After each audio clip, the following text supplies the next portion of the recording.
Boa noite a todos, graça e paz, né? Que bom podermos estarmos aqui mais uma vez, nesse momento onde a gente para falar com o nosso Deus, também um momento de reflexão na palavra do Senhor.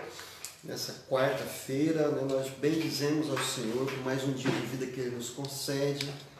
Continuamos aí, né, nesse mesmo ritmo, né, de quarentena.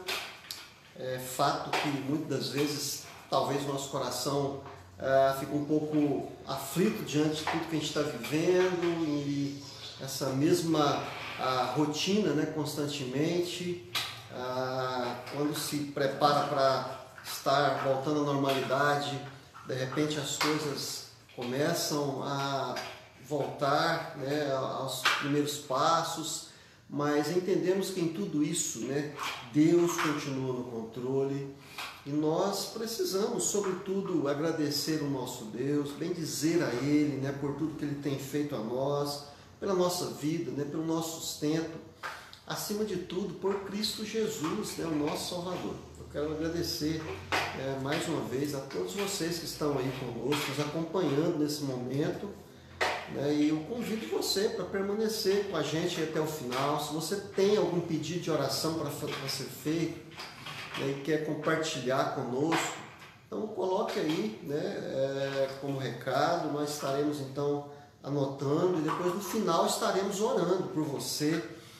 Eu quero convidar primeiramente, então, dando início a este momento, para a gente cantar um cântico, né? Esse cântico que fala da satisfação, né, que é de a gente ter em Cristo. Não há realmente prazer melhor do que esse, né? Prazer melhor de saber que a nossa vida pertence ao Senhor, é o Senhor que nos dá paz, é Ele que nos dá essa verdadeira satisfação e alegria.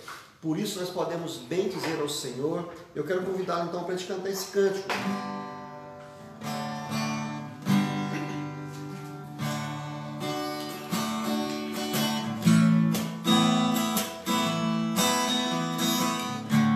Satisfação é ter a Cristo, não há melhor que seja visto. Sou de Jesus e agora eu sinto satisfação sem fim. Satisfação é nova vida, e com Jesus em alegria, sempre cantando a melodia. Satisfação sem fim, sem paz real, sem gozo na aflição. Achei o segredo, é Cristo do coração, aleluia. Satisfação é não ter medo, pois meu Jesus virá bem cedo. Logo em glória eu hei de vê-lo. Satisfação sem fim, satisfação sem fim.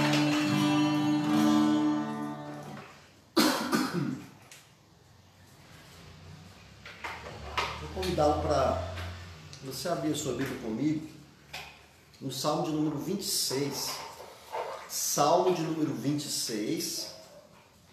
Esse salmo que fala, né, desse tributo à glória e à majestade do nosso Deus. O texto diz assim, o salmo diz assim, Salmo 96: cantai ao Senhor um cântico novo. Cantai ao Senhor todas as terras.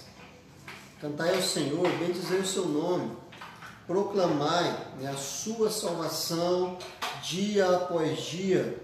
Anunciai entre as nações a sua glória, e entre todos os povos as suas maravilhas, porque grande é o Senhor, e muito digno de ser louvado, temível mais do que todos os povos, porque todos os deuses, os povos, não passam de ídolos. O Senhor, porém, fez os céus. Glória e majestade estão diante dele, força e formosura no seu santuário. Tributai ao Senhor, ó famílias dos povos, tributai ao Senhor glória e força. Tributai ao Senhor a glória devida ao seu nome. Trazei oferendas e entrai nos seus atos. Adorai o Senhor na beleza da sua santidade. Tremei diante dele todas as terras. Dizei entre as nações, reina o Senhor. Ele firmou o mundo para que não se abale e julga os povos com equidade. Alegrem-se os céus e a terra. Exulte, ruja o mar e a sua plenitude. Folgue o campo e tudo o que nele há. Regozijem-se todas as árvores do bosque na presença do Senhor, porque vem julgar a terra, julgará o mundo com justiça e os povos consoante a sua fidelidade. Esse é o nosso Deus, né? O nosso Deus Todo-Poderoso, aquele que nós devemos sim tributar louvores, nos alegrar diante dele, né? Como diz a primeira parte desse salmo, onde diz: cantai ao Senhor um cântico novo, né? Cantai ao Senhor todas as terras, bendizei o seu nome, proclamai a sua salvação. Louvar ao Senhor é pensar em todas essas maravilhas que o Senhor, de fato, é. Tudo que Ele fez, né? Tudo que Ele faz, tudo que Ele conduz. E louvar a Ele, né? Adorar a Ele, é pensar na sua grandeza, é pensar na sua formosura, é pensar no seu cuidado, né? É pensar em tudo aquilo que de fato o Senhor, nosso Deus, é. Por isso nós devemos a Ele louvar, todo louvor, toda honra, toda gratidão, né? Em todo o tempo. E a gente vai, antes de cantar ainda mais 2 cânticos, falar com o nosso Deus, uma oração de louvor, de adoração. Queria que você fizesse isso também aí na sua casa, onde quer que você esteja, você então pudesse exaltar ao Senhor comigo. Pense, né, em tudo aquilo que Deus tem me proporcionado, o dom da vida, né? Pense na salvação que Ele dispensou a você. Pense em tudo que o Senhor é e glorifique ao Senhor. Vamos fazer isso. Senhor Deus, exaltado seja o teu nome, quão maravilhoso é o Senhor. Quando paramos, ó Deus, para pensar nas obras das tuas mãos, com certeza nós ficamos, ó Deus, tão impressionados com tudo isso, pelo teu imenso e grande poder.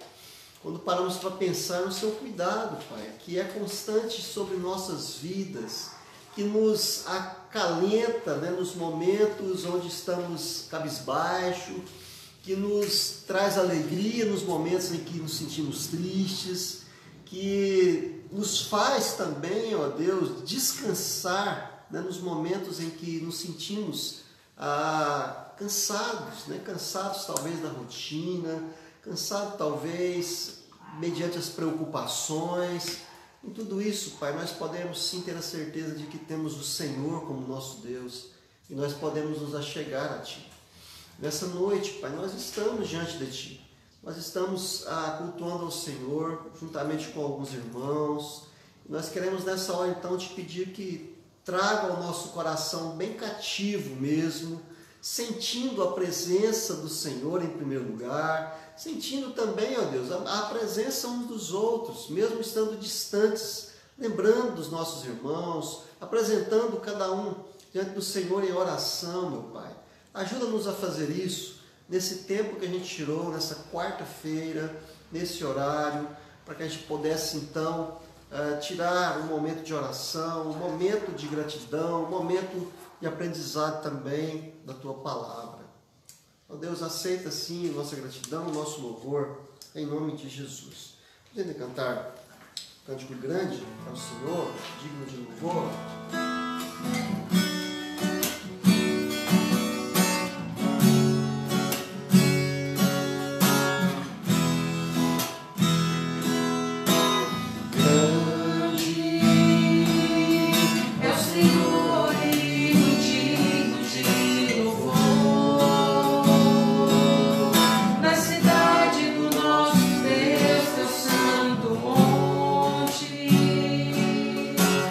Alegria de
e agradecer-te tua dobre em nossas vidas. Confiamos em teu infinito amor,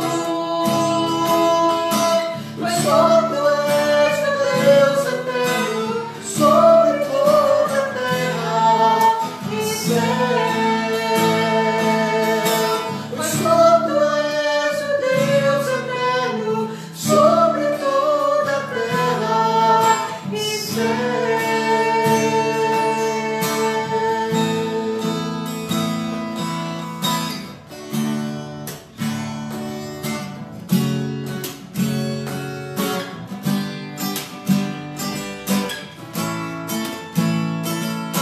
Tudo que Jesus conquistou na cruz é direito nosso, é nossa herança. Todas as bênçãos de Deus para nós tomamos posse, é nossa herança.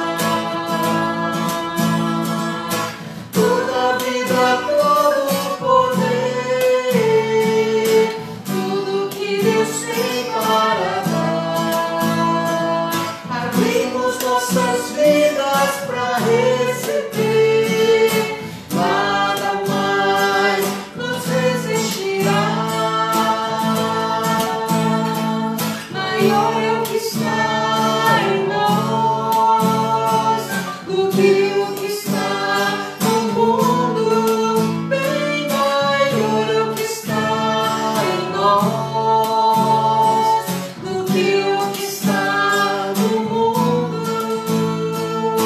Jesus, tudo que Jesus conquistou na cruz é direito nosso, é nossa herança. Todas as bênçãos de Deus para nós tomamos posse, é nossa herança.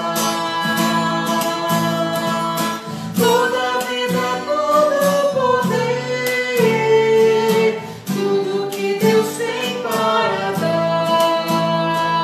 Abrimos nossas vidas para receber, nada mais nos resistirá. Maior é o que está em nós do que o que está no mundo. Maior é o que está em nós do que o que está no mundo. Jesus.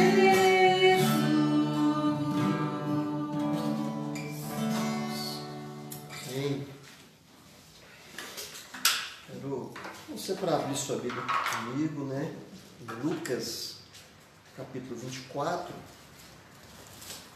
Lucas, no capítulo 24, estaremos lendo a partir do verso 44. Lucas, capítulo 24, a partir do versículo 44. Diz assim a palavra do Senhor: e a seguir, Jesus lhe disse: são estas as palavras que eu vos falei, estando ainda convosco. Importava-se cumprisse tudo o que de mim está escrito na lei de Moisés, nos profetas e nos salmos. Então lhes abriu o entendimento para compreender as Escrituras e lhes disse: assim está escrito que a Cristo havia de padecer e ressuscitar dentre os mortos no terceiro dia, e que em seu nome se pregasse arrependimento para a remissão de pecados a todas as nações, começando de Jerusalém. Vós sois testemunhas dessas coisas. Eis que envio sobre vós a promessa do meu Pai. Permanecei-vos na cidade até que do alto sejais revestido de poder. Esse é um texto proferido por Jesus, e aqui Lucas, né? O evangelista Lucas é o mesmo que vai também escrever o livro dos Atos dos Apóstolos, né? Lucas descreve então esse fato aqui da ressurreição de Jesus, né? Tanto aqui como também em Atos, né? Entendemos que, para que a gente entenda um pouco melhor a respeito de quem realmente é o próprio Lucas, eu queria convidar você para a gente voltar lá então no primeiro capítulo de Lucas, onde ele então se apresenta aqui dizendo, olha, no verso 1 também, capítulo Lucas 1, visto que muitos, né, houve que empreenderam uma narração coordenada dos fatos que entre nós se realizaram, conforme nos transmitiram os que desde o princípio foram deles, testemunhas oculares, né, e ministros da palavra.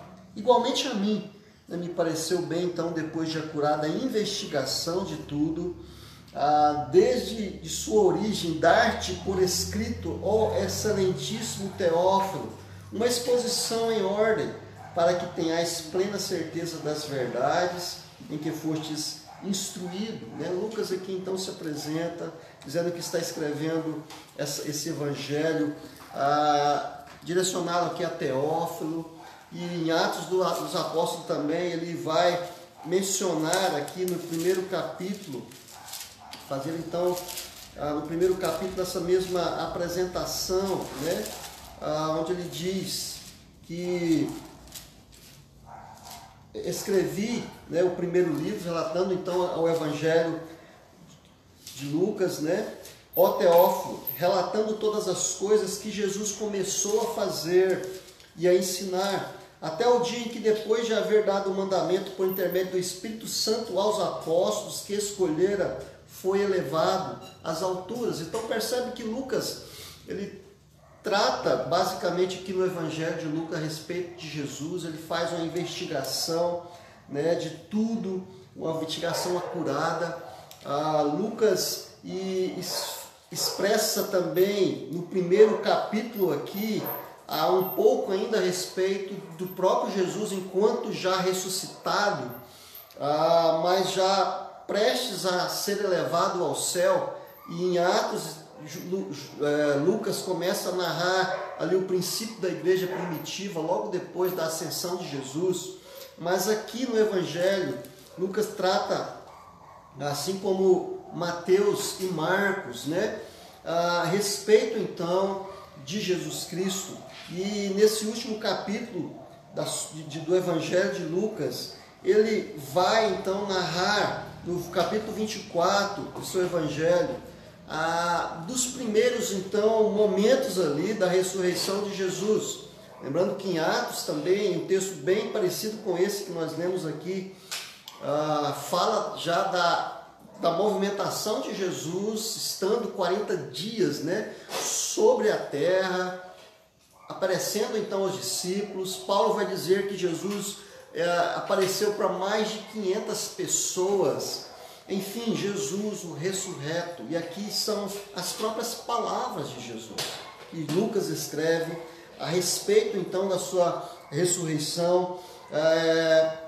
Na primeira parte aqui do capítulo 24, nós vamos perceber Lucas apresentando aqui e falando e narrando a respeito das mulheres que vão até ali o sepulcro para poderem cuidar do corpo de Jesus, e ao se depararem ali com a porta aberta, elas encontram também com 2 varões, 2 anjos, é assim que Lucas descreve.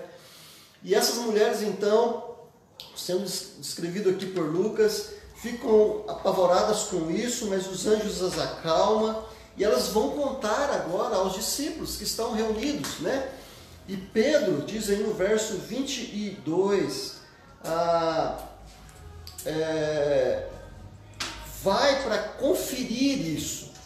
Diz o texto no verso 12, aliás, né, do capítulo 24, Pedro, porém, levantando-se, correu ao sepulcro e, abaixando-se, nada mais viu, senão os lençóis de linho, e retirou-se para casa, maravilhado do que havia acontecido. Lucas continua descrevendo então Jesus ressurreto agora, encontrando com 2 discípulos a caminho de Emaús. Depois dessas revelações, né, que as mulheres descreveram, esses homens, por não encontrar ainda com Jesus, alguns desses discípulos começam então a voltar para casa, e é o que vai descrever aqui a partir do verso 13, né? Naquele mesmo dia, 2 deles estavam de caminho para uma aldeia chamada Emaús. E Jesus mais uma vez aparece, então, agora aparece sim para esses discípulos, né? E tem uma conversa com eles durante essa caminhada. Jesus não se revela a princípio a esses 2 discípulos, mas somente depois que eles chegam ao destino, né? Jesus faz menção de seguir viagem, mas aqueles discípulos o convidam para que ele ficasse com eles naquela noite. E Jesus ali então, depois de muita conversa com aqueles homens, ele vai partir o pão e naquele momento ele se dá a conhecer aqueles discípulos.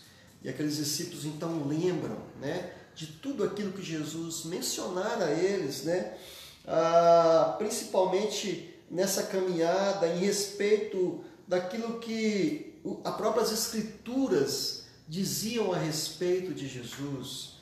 E posteriormente então, esses discípulos imediatamente, porque Jesus naquele momento desaparece da presença deles, e eles voltam então para Jerusalém e vão contar essas novidades ali para os outros demais discípulos. Nós vamos ver isso no verso 36, quando ele diz: olha, falavam ainda estas coisas quando Jesus apareceu no meio deles. Ele disse: paz seja convosco. Que maravilhosa, né? Deve ter sido realmente essa presença de Jesus no meio deles. E aqui então Jesus se identifica, né, para agora o grupo maior de discípulos. E o texto que nós lemos é justamente Jesus dando continuidade ali ao diálogo, né?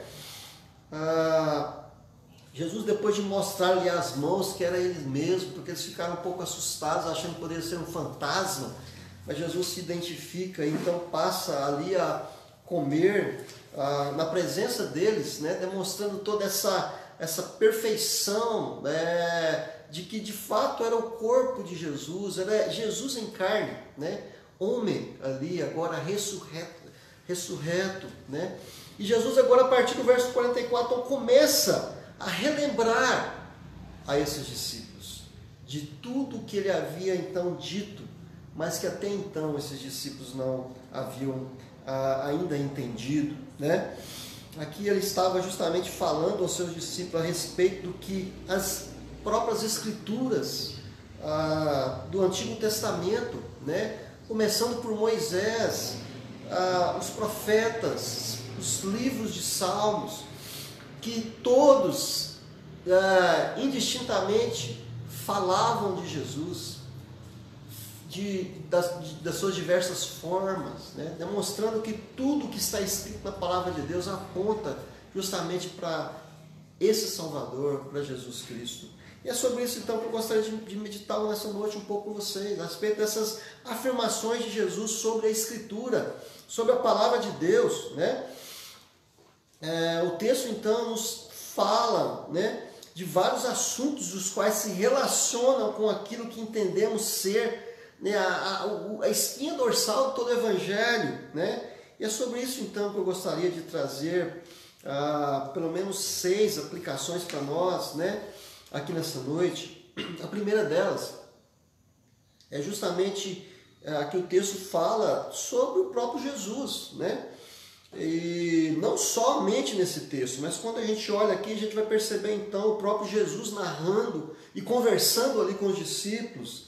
E não só vemos isso aqui, como nas próprias Escrituras, ele mesmo dizendo, né, mas todos os evangelhos principalmente vão dizer especificamente uns do próprio nascimento de Jesus, do ministério de Jesus, né? E olhando para toda a Bíblia, nós também podemos entender isso, sobre quem é de fato Jesus. É impossível ser um cristão e não crer, né? E entender que ele é o único, né? Que é o o único e suficiente Salvador. Nós podemos ver o relato, por exemplo, de Pedro em Atos capítulo 4, verso 12, onde ele diz ali, né, e não há salvação em nenhum outro nome dado, né, entre os homens, pelo qual importa que sejamos salvos.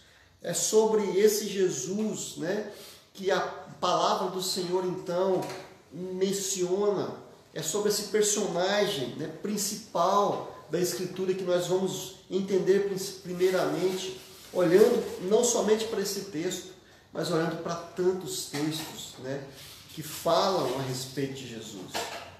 A segunda coisa que a gente pode ainda perceber nesse texto é em relação à própria palavra, né? O verso 44, na segunda parte, vai dizer, olha, importava-se cumprisse tudo o que de mim está escrito, né, na lei de Moisés, nos profetas, nos salmos, né?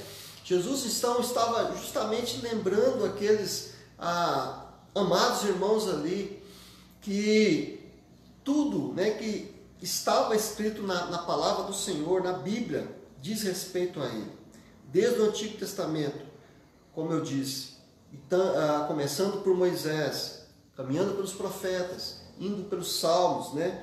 A Bíblia forma então esse grande enredo que diz respeito ao Senhor, Criador do céu e da terra, a respeito da criação, a respeito também da queda, né? Lembrando da criação, aqui nós podemos ver lá em Gênesis, né? No capítulo 1, que vai falar de Deus criando todas as coisas, criando primeiramente a terra, depois criando os animais, e ainda criando agora o homem. Mas é também em Gênesis, no capítulo de número 3, que nós vamos ver a palavra do Senhor agora, falando da queda deste homem. Né? O homem, né, desobedece ao Senhor, desobedece ao mandamento do Senhor. No verso 16 e 17 do capítulo 2, vemos a palavra do Senhor dizendo, olha, e o Senhor Deus lhe deu essa ordem, de toda a árvore do jardim não comerás livremente, mas da árvore do conhecimento do bem e do mal não comerás, porque no dia em que dela comeres, certamente morrereis. E foi justamente o que aconteceu no capítulo 3. O homem e a mulher, né, desobedeceram a Deus. Então ela começa falando, a palavra do Senhor começa falando da criação, né, da criação de todas as coisas, pela palavra de Deus, a palavra, o poder da palavra do próprio Deus, da criação do homem, e agora da queda do homem e de suas implicações. No capítulo 3 mesmo de Gênesis, nós vamos ver essas implicações que o próprio Deus determinou a respeito do homem. A primeira delas é o próprio distanciamento de Deus, né? Deus distanciou o homem, tirou o homem da sua presença. O pecado fez isso. O pecado trouxe as consequências, né? Da questão do próprio trabalho do homem, em relação ao seu trabalho, que seria agora mais dificultoso, em relação o nascimento do homem, a mulher, na forma de dar a sua luz, em dores de parto, nos relacionamentos. Nós vamos perceber isso no capítulo 3, porque esse pecado agora faz com que o próprio homem, né, já lança a culpa sobre aquela que era sua companheira, e essa mesma joga a culpa agora da serpente. Então nós percebemos isso em primeiro lugar, a queda e suas implicações. Mas é no mesmo capítulo 3, verso 15, que nós vemos agora a promessa da redenção. E então nós podemos ver aqui, né, que essa promessa se estende por todo o Antigo Testamento, nas formas ali de culto, apontando então para esse Jesus.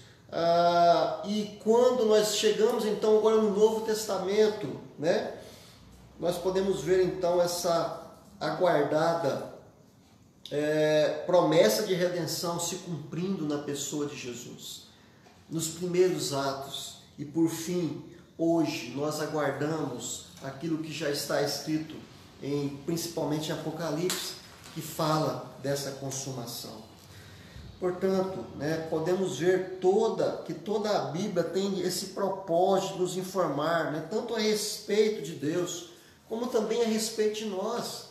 Tudo que a gente está vivendo, talvez aí nesses dias, e muitas perguntas, né, são lançadas, elas dizem respeito ao pecado do homem, né, a maneira que nós vivemos neste mundo, as consequências desse pecado. Mas em tudo isso também não podemos perder de vista, né, que este enredo que nos fala, que é da própria palavra do Senhor, ele não perde em nenhum momento, né, o seu propósito. Ele caminha para agora a consumação de todas as coisas, aonde Jesus Cristo voltará. E aqui em Lucas, no texto que nós lemos, nós percebemos então o próprio Jesus mencionando essa antiga parte da história que dizia respeito à pessoa dele. E ali então, em Lucas capítulo 44, Jesus já havia, né, passado pelo processo da morte e agora ele já estava ressuscitado. Mas uma terceira coisa que nós podemos ainda aprender com esse texto é justamente esse aspecto da compreensão também, que nós vemos aí no capítulo de número 45, onde Jesus aqui, ele abre os olhos, né, dá entendimento àqueles discípulos,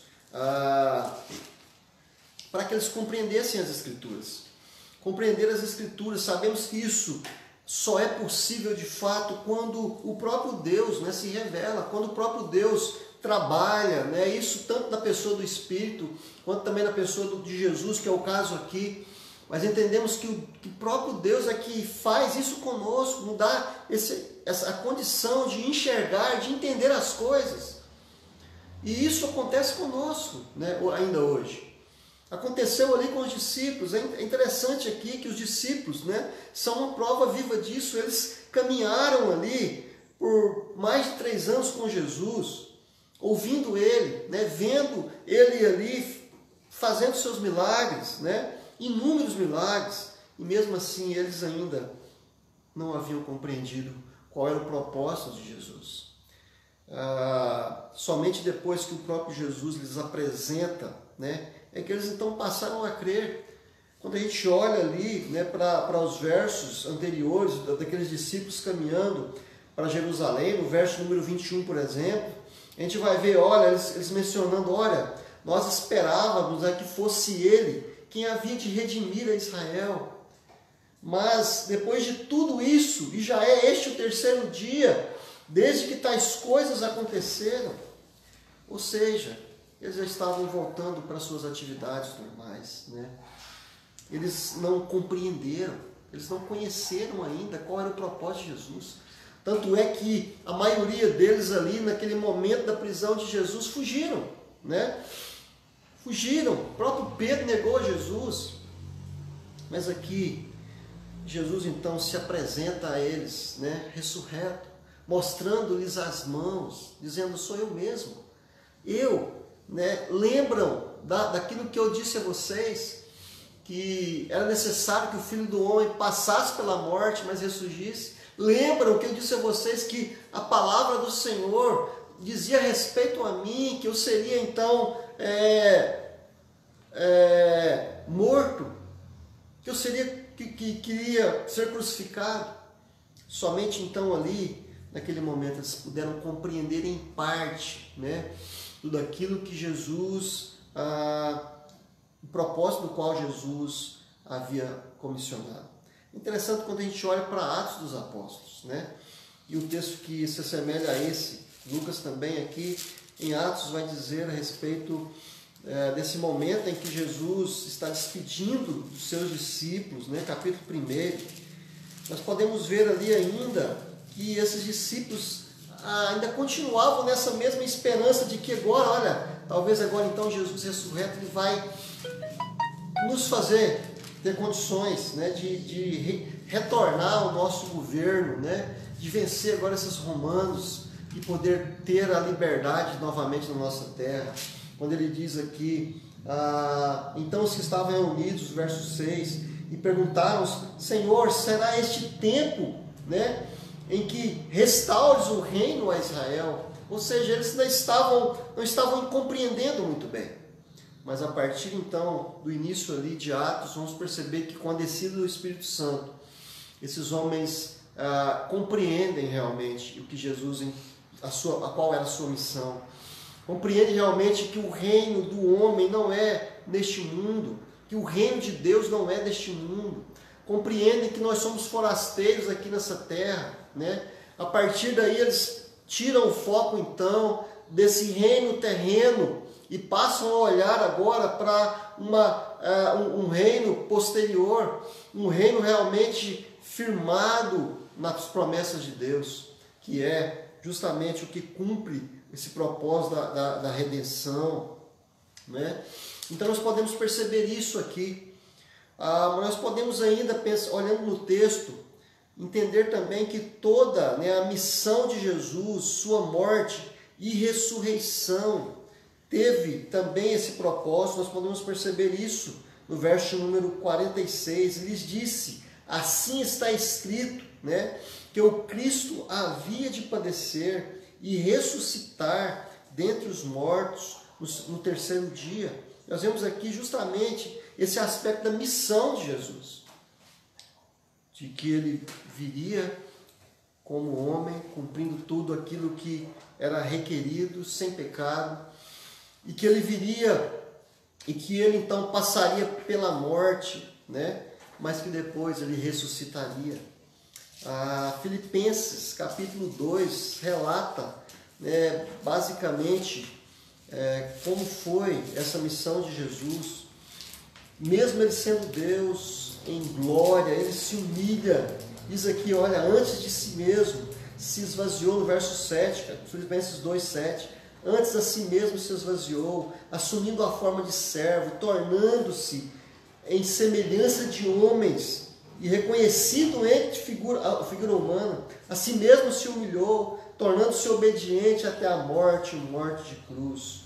Pelo que também Deus o exaltou sobremaneira e lhe deu o nome que está acima de todo nome, né?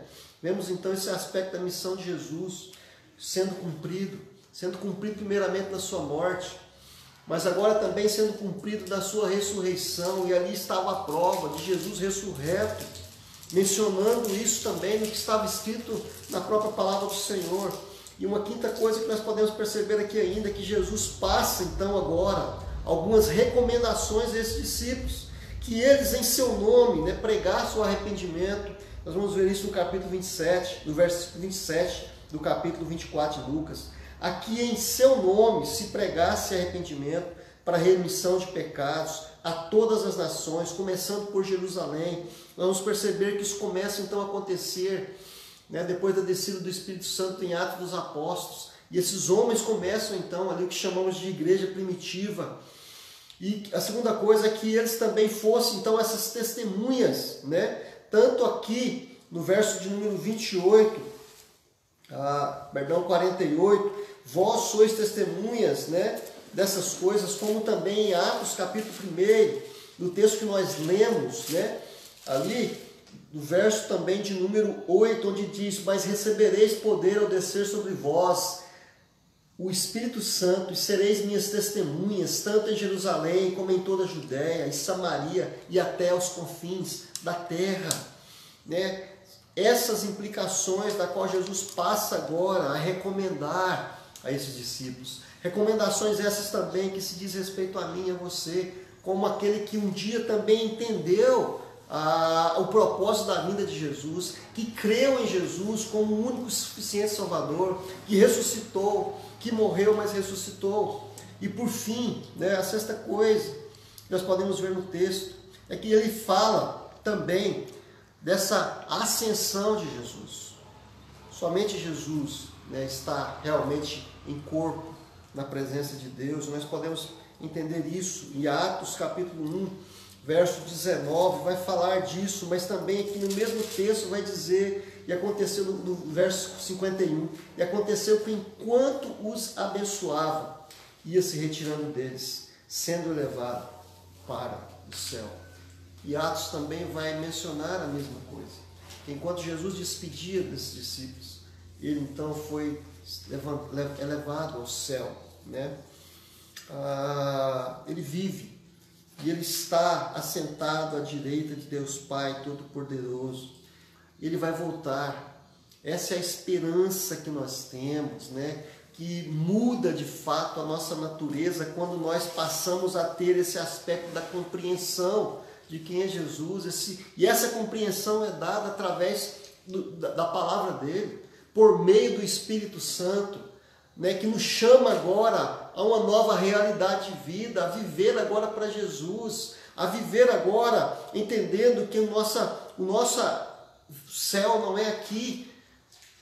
Quando a gente olha para a realidade dos discípulos, eles estavam focados nisso. Da mesma forma nós também, queridos. Quantas vezes não continuamos ainda, né, a fazer tantos projetos para essa vida aqui e esquecemos, né, de dedicar mais tempo para o projeto eterno, para o projeto do céu, que é de alcançar novas vidas, que é de ser testemunha, que é de pregar esse evangelho, que é de viver esse evangelho, né? Nós entendemos essas coisas, que essas coisas nos ajudam a compreender melhor o sentido da própria vida, né? Nos ajuda a entender que os valores deste mundo eles não são tão importantes e que existe algo muito maior e melhor que nos aguarda na vida, né? Nessa vida por vir, que nos aguarda até mesmo aqui, enquanto vivos também, quando vivemos mais para o reino do Senhor, né? A nossa vida se torna mais leve, a nossa vida se torna menos fadigante. Esses discípulos estavam vivendo então esse conflito terrível, né? Pois aquele em quem eles tinham depositado ali a sua esperança, de uma forma errada, para eles, né, havia se findado, mas aquilo que para eles parecia ser o fim, era nada mais, nada menos do que o começo e a comprovação realmente de uma nova vida, de que a morte pode ser vencida, porque Jesus é aquele que venceu a morte. E agora não há mais motivações para vivermos preocupados, né, neste mundo, com medo das coisas, mas podemos sim nos alegrar, né? Assim também muitas vezes é conosco, quando alguma coisa, né, nos tira o chão, quando começamos a pensar realmente nos valores dessa vida, ou quando dedicamos demais a ela, com certeza nós vamos nos deparar em algum momento com alguma frustração. E é por isso que nós precisamos, né, mais do que nunca, confiar. Se cremos então em Jesus, se confiamos nele, né, como nosso Redentor, tudo passa novamente a ter sentido para nós. Tudo. Não, tudo passa novamente a valer a pena. Quando compreendemos, né, as Escrituras e testificamos de que ela fala sobre aquele que está acima de tudo, que tem todo o poder e que tem nas mãos a chave, né, da verdadeira vida. Nós podemos sim desfrutar, queridos. Eu queria encerrar então pensando nisso, né? Pensando nesses dias, e muitas vezes traz preocupações, traz às vezes preocupações tanto em relação às coisas financeiras, quanto também aos entes queridos que temos, né? Mas nós podemos confiar no Senhor, porque Ele vive, nós podemos confiar no amanhã, né? E ter esperança, e viver uma vida com propósito, com segurança e, sobretudo, sem medo. Uma vida feliz, né? Felicidade de fato, como nós cantamos no início do culto, satisfação é ter a Cristo. Não há prazer melhor, maior do que isso, que é de confiar em Jesus, que é de depositar a nossa vida, a nossa confiança e a nossa esperança nele, né? Então, eu queria terminar orando com você nessa noite, né, depois dessa meditação, e dizendo a você, né, que experimente e confie no Senhor. Olhe para a sua palavra, toda ela diz respeito a esse Salvador, né, diz respeito a esse enredo maravilhoso, né, que inicia com a nossa criação e que passa pela queda, mas não ficou tudo perdido, pois Jesus e Deus então providencia o meio da redenção, e Ele cumpre isso em Jesus Cristo, mandando Ele a este mundo, morrendo, pagando o preço do nosso pecado, e agora ressuscitando, e agora nós aguardamos a parte final dessa história, essa parte maravilhosa que é de que um dia Ele vai voltar. E breve virá, nós cremos nisso, né? E podemos de fato crer nas suas promessas e descansar no amor de Deus. Que Deus assim abençoe. Vamos orar mais uma vez. Eu coloco aí a vida de cada um de vocês diante do Senhor, né? E vamos então falar com o nosso Deus mais uma vez. Eterno Deus, obrigado pela Tua palavra. Obrigado, Deus, por saber que o Senhor cuida de nós, por saber que a nossa vida pertence ao Senhor. E quando olhamos, né, para um texto como esse, que relata ali justamente aquele momento da ressurreição de Cristo, e as suas palavras, ó Deus, que nos alerta para essa maravilhosa verdade, demonstrando que é Ele mesmo que abre os nossos olhos espirituais, nos faz compreender essa maravilhosa graça, e agora então Ele nos chama a viver para Ele.